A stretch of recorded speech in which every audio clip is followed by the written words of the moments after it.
Buenos días.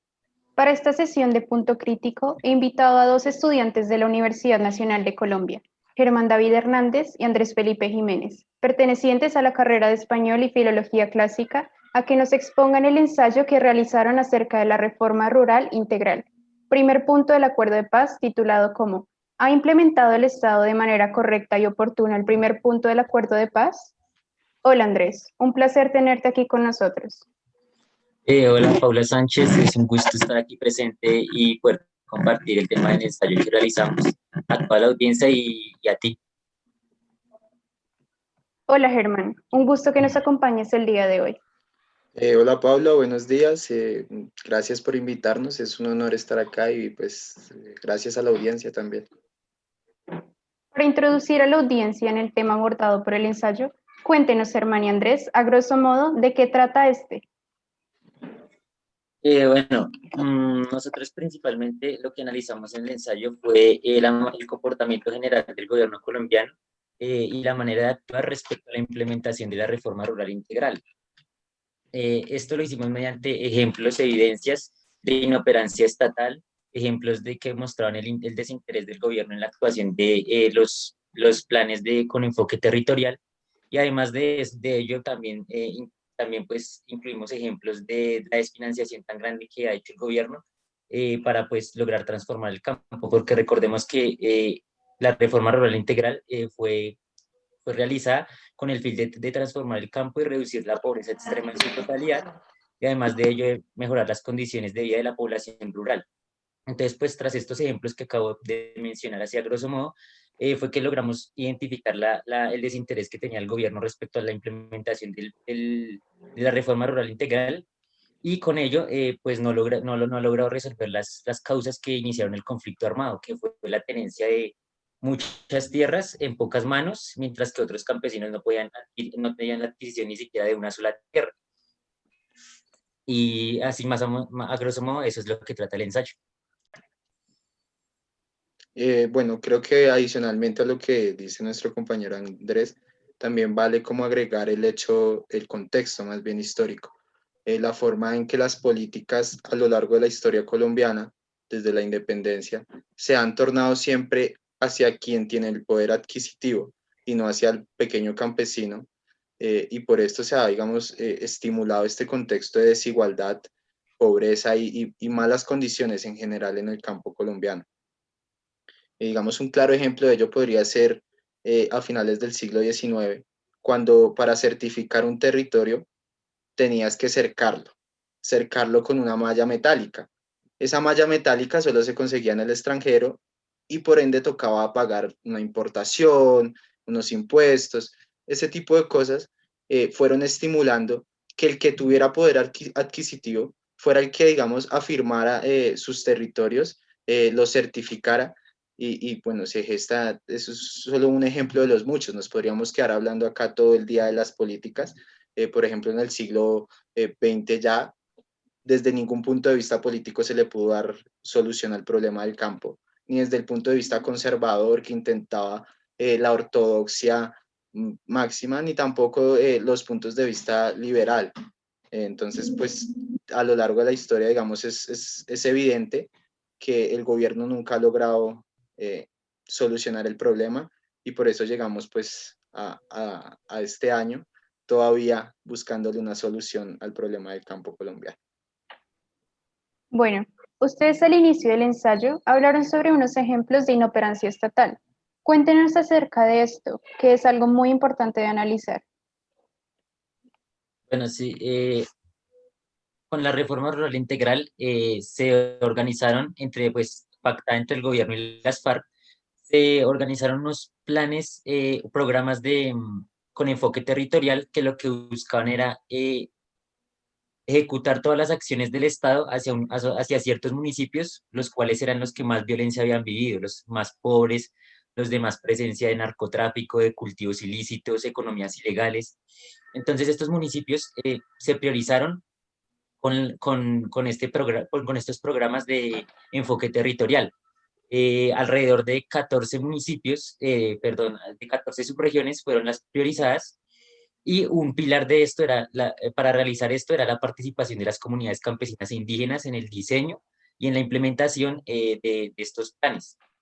También los programas con enfoque territorial eran los que iban a permitir accionar los planes nacionales sectoriales, que eran los de infraestructura, los que adecuaban las tierras, pero entonces primero partiendo de pues, la participación campesina, que tenía que haber, porque los campesinos son los únicos que conocen realmente las problemáticas que han vivido pues, a lo largo de la historia. Entonces, esto fue lo que se pactó ahí, pero después de la firma del acuerdo de paz se demostró que pues, el gobierno no ha cumplido esa participación, no ha incluido a las comunidades campesinas en la formulación y diseño de los programas con enfoque territorial y los planes nacionales, ya que se ve un claro ejemplo específicamente en la subregión de la cuenca del Caguán y Piedemonte y Caqueteño, en donde no se ha definido una ruta de trabajo concertada entre las entidades del Estado presentes allí y las comunidades en su mayoría Coreguaje, Bituta, Embera, y entre otras. Entonces no hay un consenso entre esas entidades y las comunidades campesinas para formular los proyectos allí necesarios, viéndose vulnerados primero pues la participación de estas comunidades y además de ello pues también la construcción y la ejecución de los planes que necesitan ser priorizados y necesitan ser llevados a cabo allí en las subregiones y en los municipios. Pues esto es un problema que se ha visto y que pues, necesita ser solucionado, se le necesita dar la participación a las comunidades para que pues puedan empezarse a accionar todos los planes necesarios y para que pues se pueda lograr una transformación del campo. Claro, y es que uno piensa que el Estado sí está cumpliendo sus deberes, pero con esto que nos mencionan es evidente que no. Y me parece que, como ustedes mencionaron al inicio, es algo sumamente importante para transformar el campo. Déjame te comento un factor más que sin duda alguna ha dificultado y a la vez ha violentado la implementación de esta reforma rural integral. Ese factor es la integralidad. Eh, Integralidad, se habla de integralidad porque la reforma rural integral fue planeada, digamos, en base a muchos componentes, ¿sí? Eh, para un ejemplo, están los planes nacionales, está el fondo de tierras.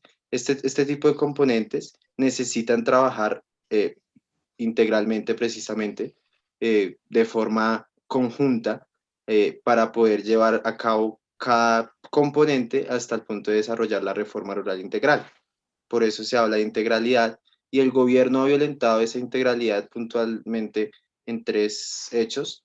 El primero es la ausencia de planes nacionales. No hay unos planes nacionales que delimiten la ruta a la cual se debe seguir.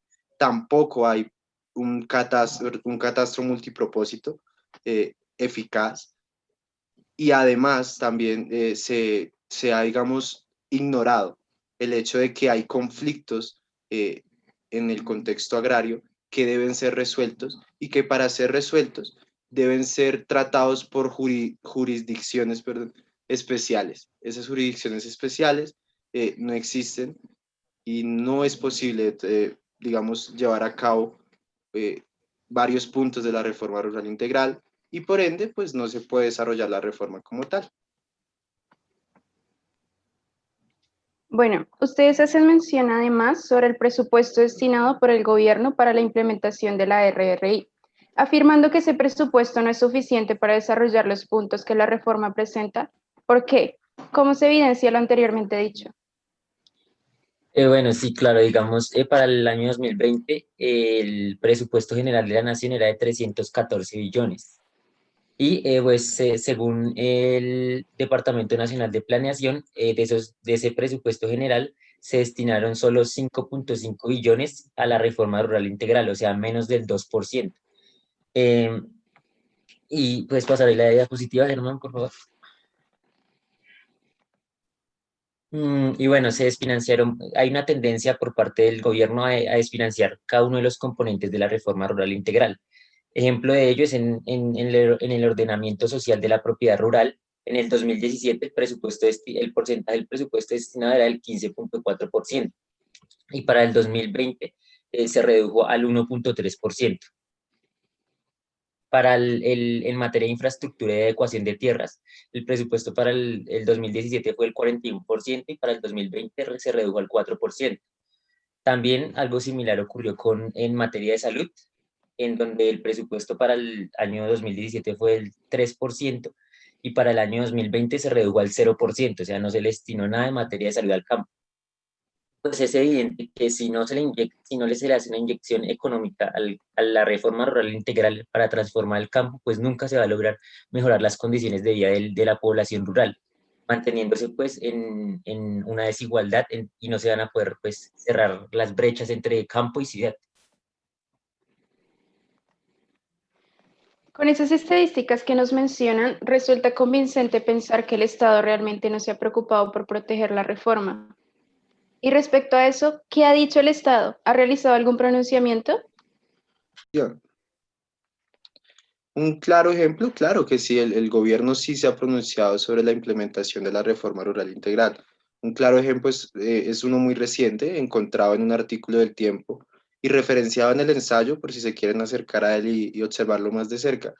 En ese artículo, digamos, se cita las declaraciones del consejero presidencial Emilio Archila, que dice, para defender la implementación de la reforma rural integral, que el gobierno ha ingresado 792.004 hectáreas, para ser precisos, y con ello, pues supuestamente ya completan 1.194 hectáreas, para ser precisos también, lo cual pues es muy bueno según él, porque en el gobierno Duque se estipuló que, digamos, lo que se esperaba era que se adjudicaran 3 millones de hectáreas de tierra.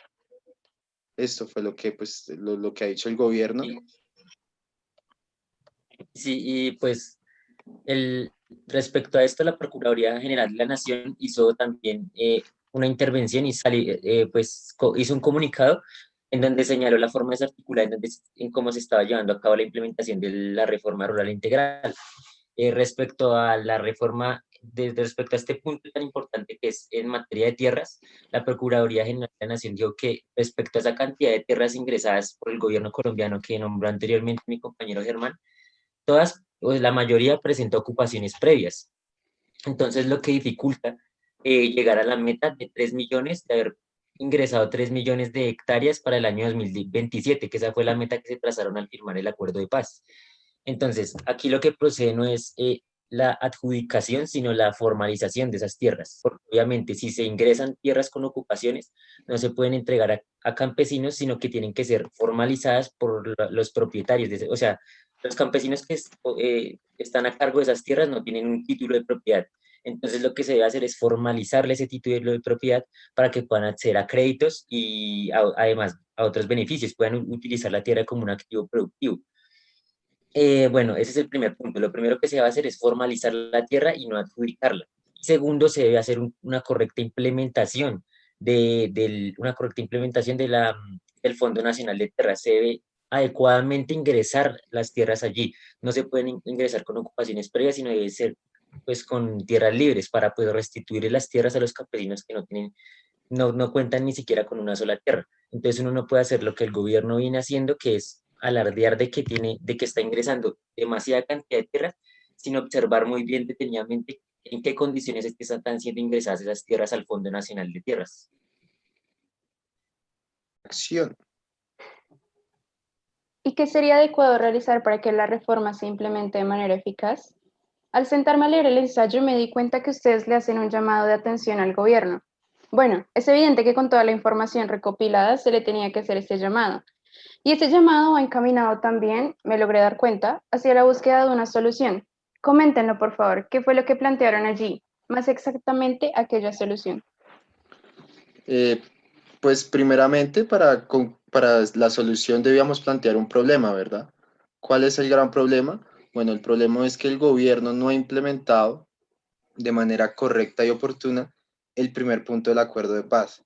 Esa conclusión, ese problema nosotros pues lo argumentamos a lo largo del ensayo a través de ejemplos, también a través de estadísticas que apoyan por la parte de los números y todo este tema que es tan importante para la argumentación. Y bueno, pues además de esto, pues la reforma rural integral, si se implementa de una forma adecuada, realmente transformaría el campo. Primero, el gobierno deberá redireccionar su forma de actuar respecto a la implementación de la reforma rural integral, ¿no? Iniciando con la inclusión de las comunidades campesinas y étnicas a la formulación, diseño e implementación de los planes nacionales llevados a cabo en los municipios priorizados. Adicionalmente a pues, lo que mencionaba mi compañero Andrés, es muy importante también mencionar la importancia de recuperar los territorios perdidos por la violencia, perdidos en el narcotráfico, recuperarlos y crear, usar esos territorios para estimular la implementación de la reforma rural integral a través de una adjudicación que no esté condicionada por esas ocupaciones previas, que no esté condicionada por mentiras ni por como maquillaje, ¿sí? Sino que sea en realidad una adjudicación de territorios justa, verdadera y que ayude a equilibrar, digamos, o al menos a solucionar un poquito uno de los grandes problemas del problema agrario en general de Colombia, ¿no? Y es esa adjudicación de territorios que muchas veces termina siendo desastrosamente inequitativa. Siga entonces. También o sea, es muy importante la financiación, proteger económicamente a la reforma rural integral. No se puede desproteger mediante, digamos, ese desfinanciamiento. Es un error fatal que puede llegar a acabar incluso con la reforma rural integral. La adjudicación de presupuestos que en realidad pues sean suficientes para cubrir las necesidades eh, que requiere la implementación. Bueno, muchas gracias. Principalmente quiero decirles que el ensayo me encantó, pues yo no estaba tan al tanto de cómo se venía gestando el cumplimiento de la reforma. Y con este ensayo que ustedes nos brindan, creo, es un aporte muy grande para abrirle los ojos a muchas personas. Sobra recomendar a todos ustedes, audiencia, que le echen un vistazo al ensayo para que entre todos podamos pedirle al gobierno que cumpla. Ya estamos cansados de tanta displicencia y que más que con este ensayo se puede develar la realidad del campo colombiano. Y vuelvo y reitero, unirnos para luchar porque el gobierno cumpla con su obligación en la correcta implementación de ese primer punto del acuerdo de paz. Adiós a todos y nuevamente gracias Germán y Andrés, fue un gusto tenerlos acá.